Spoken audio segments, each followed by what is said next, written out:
स्वागत करती हूँ। और साथ ही ऐसे संक्रमण काल में आज हम आपसे वार्ता के लिए आज जुड़ रहे हैं। जो देश बेटी बचाओ बेटी पढ़ाओ का नारा देता है और इसका अभियान चलाता है, प्रत्येक सरकारें बेटी बचाओ बेटी पढ़ाओ के नाम पर बजट का बहुत बड़ा हिस्सा खर्च भी करता है। और फिर हम उस देश के वासी हैं जहां हमारे शास्त्रों में यत्र नार्यस्तु पूज्यन्ते रमन्ते तत्र देवता, इस कल्पना को लेकर जब हम पूरा भारत समाज आगे बढ़ता है और हम दौसा के वासी अपने आप में वाकई में बेटियों के प्रति, महिलाओं के प्रति बहुत बहुत संवेदनशील हैं, ऐसी स्थिति में आज राजस्थान प्रांत इन दुर्घटनाओं को लेकर पूरे देश में दूसरे पायदान पर है। आप जानते होंगे, आपने सुना होगा, सबसे पहले मूक बधिर बालिका दौसा की, बगड़ी गांव की, आज तक उसको किसी भी तरह से सम्मानजनक स्थिति में कोई सहयोग नहीं मिला। लेकिन इसके साथ ही तो कल जयपुर की घटनाएं, परसों जयपुर की घटनाएं, जयपुर ग्रामीण की घटनाएं, चूरू, भरतपुर, सवाई माधोपुर, बारां में जिस तरह का जघन्य अपराध और झालावाड़ में आज फिर एक कांड हुआ, तो इन सब स्थितियों को ये देखें तो हमारे पूरे प्रदेश के 22 जिलों के अंदर ये घटनाएं हो रही हैं। और इन घटनाओं पर पर्दा डालने का काम जो भी लोग कर रहे हैं और सरकार की तरफ से, पुलिस विभाग की तरफ से, क्राइम ब्रांच की तरफ से किसी भी तरह से गहन इन्वेस्टिगेशन नहीं हो रहे। और इस परिस्थिति में जो अपराधी हैं, जो अत्याचारी हैं, उनके हौसले बुलंद हो रहे हैं। और मैं सोचती हूँ कि जिन माता बहनों का और जिन बेटियों का अपमान हुआ है, उन माता बहनों और बेटियों को तथा उनके परिवारों को तो भय हो रहा है, वो आज भी डरे हुए हैं। लेकिन जो अपराधी हैं वो निडर हैं, निर्भीक हैं, खुले में घूम रहे हैं। वारदातों को की यदि समीक्षा करें तो इतनी निंदनीय वारदातें हुई हैं। 12 का जो कांड है, आज तक उस बालिका के परिवार को किसी भी तरह की राहत नहीं मिली, दोनों बहनों के परिवार को। और दूसरी बात है कि उसके पिताजी बार बार कह रहे हैं, भाई बार बार कह रहा है कि हम ये चाहते हैं कि जो इन्होंने कमेटी गठित की है, जो जांच अधिकारी गठित किया है, वो हम नहीं चाहते, किसी अन्य को जांच अधिकारी बनाएं। लेकिन कोई ध्यान नहीं। मैं आपके माध्यम से ये कहना चाहूँगी कि या तो ये सरकार बेटियों और महिलाओं के प्रति संवेदनशील नहीं है।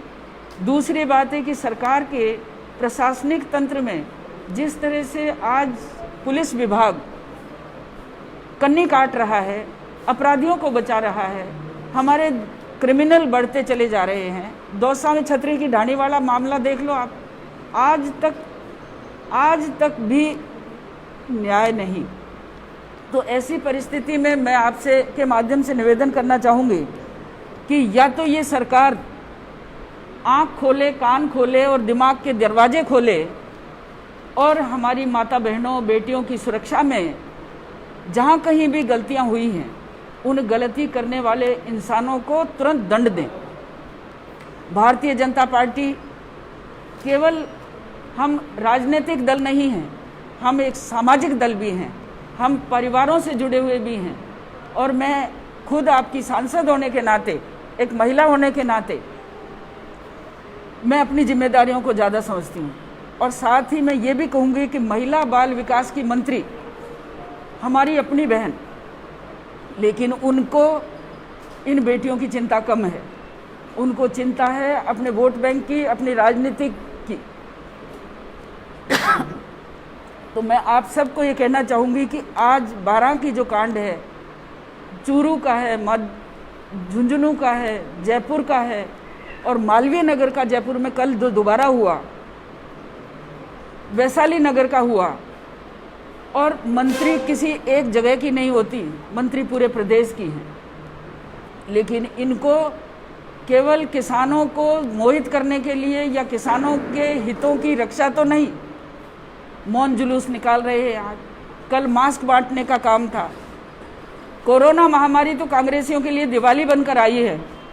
हमने जितना धन भारत सरकार का 1,70,000 करोड़ रुपए जो कोरोना महामारी के दौरान आया, उसकी कोई चिंता इनको नहीं थी।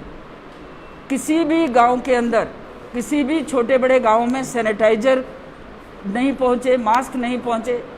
हम लोगों ने, सांसदों ने, विधायकों ने 2-2 लाख रुपए प्रत्येक विधानसभा के लिए दिए। उनका आज तक हिसाब किताब नहीं कि कहाँ इन्होंने कौन सी सामग्री सुरक्षा में बांटी। और अब हमारी माता बहनों के ऊपर जो आरोप और जो छोटी छोटी बेटियों के साथ जघन्य अपराध होता है, इनको शर्म आनी चाहिए कि उन अपराधों के लिए भी इनकी समीक्षा की कोई नीति नहीं है। हम तो आपके माध्यम से यही कहना चाहते हैं कि राजस्थान प्रांत क्राइम्स में नंबर 1 पर, महिलाओं के उत्पीड़न की मामले देखें तो नंबर 2 पर। ये पूरे देश के अंदर इतने बड़े बड़े जघन्य अपराध, भले ही कोई भी किसी भी पार्टी से जुड़ा हुआ इंसान क्यों ना हो, हाथरस जाने की कल्पना करते हैं। हाथरस का ज्ञापन राज्यपाल को देने जाते हैं, लेकिन अपने प्रदेश के 12 हो, सवाई माधोपुर हो, दौसा हो, चूरू हो, झुंझुनू हो, झालावाड़ हो, इन जिलों में होने वाले अपराधों के लिए ज्ञापन किसको दे रहे हैं? तो मैं आपके माध्यम से कहना चाहती हूँ कि आप उत्तर प्रदेश की चिंता करते हैं, हमें भी चिंता है, हम भी निंदा करते हैं उस बात की, लेकिन उत्तर प्रदेश के दायित्व आपके नहीं है, वहाँ के सीएम के दायित्व है कि वहाँ का सीएम उत्तर प्रदेश की परिस्थितियों में वो अपराधियों को दंड दे, और जो मन चले गुंडे, लफंगे, इस तरह के आचरण करने वाले जो लड़कों की भी टीम है, उसको भी वो तो योगी की जो नेतृत्व की उत्तर प्रदेश की सरकार बड़े कठोर कदम उठा रही है। लेकिन राजस्थान की सरकार क्या कर रही है? राजस्थान में 12 का केस तो ऐसा जघन्य अपराध है कि जिसके देखते हुए बड़ा अफसोस होता है। झुंझुनू चूरू का भी आप पढ़ो, जयपुर के अंदर देखिए, जो उनकी नाक के नीचे प्रतिदिन इस तरह के व्यभिचारी घूमते रहते हैं, और जिनके ऊपर ये अत्याचार होता है वो डरते हुए अपने घरों में बैठे हुए हैं। तो मैं आपके माध्यम से ये कहना चाहूँगी कि आज आप सब जिस तरह से हमारे देश के अंदर बेटियों का, हमारे प्रदेश के अंदर बेटियों का हाल है, महिलाओं का हाल है, उसके प्रति आप इस समाज को जागरूक करें और साथ साथ इस सरकार की आंखें भी खोलें। दूसरा बिंदु मैं एक कहना चाहूँगी कि ध्यान आकर्षित करने के लिए, ध्यान को डाइवर्ट करने के लिए किसानों के मुद्दे की बात उठाते हैं। भारत सरकार ने 10 दिन के अवधि में, पार्लियामेंट 10 दिन चली, 26 बिल पास किए हैं। उन 26 बिल में किसानों का भी है, मजदूरों का भी है, और विभिन्न प्रदेश में जिस तरह की परिस्थितियां बैठी हुई हैं, आप ये देखिए जम्मू कश्मीर में जहां उर्दू को उनकी प्रशासनिक भाषा बना रखी थी, वहां उर्दू बोलने वाले केवल मात्र 2% लोग थे। वहाँ की कश्मीरी बोली बोलने वाले 52% लोग, लेकिन उनको उनकी बोली का कोई अधिकार नहीं था। हिंदी बोलने वाले भी वहाँ 2.5% लोग थे, और डोगरी बोलने वाले भी वहाँ 13% लोग थे। इन भाषाओं को कोई मान्यता नहीं थी, लेकिन भारत की सरकार ने इस अवधि में वहाँ 5 भाषाओं को मान्यता देकर वहाँ के जनजीवन को ऊंचा उठाने के लिए उनकी भाषा को मान्यता दी है। दूसरी बात यह है कि किसानों के संदर्भ में जो बिल पास हुआ है, मेरे बंधुओं, बहुत बड़ी नौटंकी राजस्थान की सरकार ने, यहाँ की मुख्यमंत्री ने ज्ञापन भी दिया है इस बिल के विरोध में, और इनकी शीर्ष नेत्री सोनिया गांधी ने कांग्रेस शासित राज्यों में इस बिल को न लगाने की जो बात कही है, ना मानने की बात कही है, और एक उप बिल बनाने की जो इन्होंने घोषणा की है। मुझे अफसोस है कि उस दूसरे बिल के अंदर जो भाव लिए हैं इन्होंने, वही भाव है कि किसान को स्वतंत्र रूप से अपनी उपज बेचने का अधिकार होना चाहिए, मंडियां विधिवत उसी दस्तूर से चलती रहनी चाहिए, एमएसपी बराबर उसी हिसाब से चलनी चाहिए। इस बिल में ये तीनों शंकाएं जो कांग्रेस की सरकार इन शंकाओं को पैदा करके हमारे जनमानस को गुमराह करती है, वो तीनों के तीनों इस बिल के अंदर मौजूद हैं। जबकि गेहूं, सरसों, जौ, मसूर, ये अभी जो आगे बोने वाली फसलें हैं जो अभी बोई जाएंगी, उनका एमएसपी 120% वृद्धि करके इसी बिल के साथ वक्तव्य के माध्यम से लोकसभा में पास हुआ है। फिर ये क्यों गुमराह करते हैं? गुमराह करना केवल इनकी नीति बनी हुई है। 2012-13 में स्वामीनाथन कमेटी आई। स्वामीनाथन कमेटी की रिकमेंडेशन इनके तत्कालीन कृषि मंत्री, तत्कालीन वित्त मंत्री, तत्कालीन इनके प्रधानमंत्री इन्होंने स्वीकार की। लेकिन जब स्वामीनाथन कमेटी की मांगे लागू करनी थी तो लागू करने में ये राजनीति को देखते हुए, वोट बैंक को देखते हुए पीछे हट गई। लेकिन भारत सरकार ने वर्तमान में यशस्वी प्रधानमंत्री जो गांव, गरीब और किसान के भले के लिए सोच रहा है, उसने इस रिपोर्ट को पढ़कर अक्सर से लागू करी और किसानों के, मजदूरों के, व्यापारियों के, मंडियों के हित में लागू की। उसमें कहीं भी ना मंडी का हित जा रहा, ना व्यापारी का हित जा रहा, बल्कि व्यापारी और किसान मुक्त हैं कि वो बाहर भी खरीद लें, अंदर भी खरीद लें, जहाँ कहीं भी खरीद लें। तो मैं आप सबको ये कहना चाहती हूँ कि आज महत्वपूर्ण बात यह है कि महिलाओं के और बच्चियों के, बेटियों के प्रति जो दुर्भावना फैल गई, जो अत्याचार हो रहे हैं, ये सरकार जवाब दे कि इसके लिए चिंता क्यों नहीं, हाथरस जाकर चिंता करने यशस्वी और कर्मठ और योग्य हमारा मुख्यमंत्री बैठा है, जो अपराधियों को दंड ही नहीं, उनको फांसी पर लटकाने के लिए भी वो तैयार है।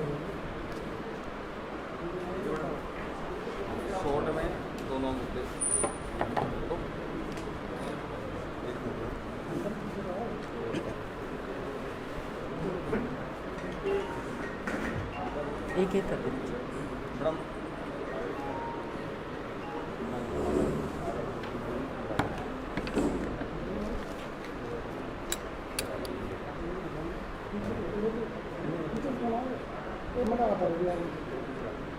मैडम, जिस तरह राजस्थान में रेप की काफ़ी घटनाएं हुई, 12 में आप एक समिति भी गई थी, जांच बनेगी, क्या पाया? और राजस्थान की घटनाओं पर क्या कहोगे कि कांग्रेस हाथरस की घटना को मुद्दा बना रही है? देखिए, राजस्थान में जो घटनाएं हो रही हैं, अपराधी खुलेआम घूम रहे हैं और सबसे बड़ी बात है कि अपराधियों का खुला घूमना उन पीड़ित परिवारों के लिए भी भय पैदा करता है। राजस्थान की सरकार ने कहीं भी अपराधियों को न पकड़ा है, न डराया है, न दंडित किया है।